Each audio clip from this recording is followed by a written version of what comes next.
How to add money to Venmo. Hey everyone, in this video, I show you how to add money to your Venmo account quickly and easily. Let's get started.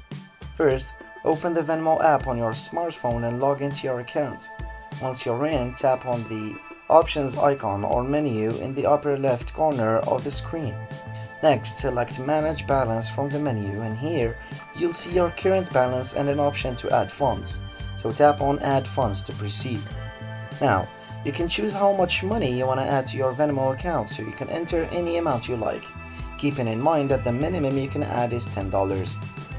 After that, select the payment method, so you can click on a bank account or use your debit card. If you haven't linked a bank account yet, you'll need to do that first, so just follow the prompts to add your bank details securely. Once you've selected your payment method and confirmed the amount, tap on Add to complete the transaction. The funds should appear in your Venmo balance shortly. And that's it. Now you know how to add money to your Venmo account, so if this video is helpful, please give it a thumbs up and subscribe for more tips. Thanks for watching.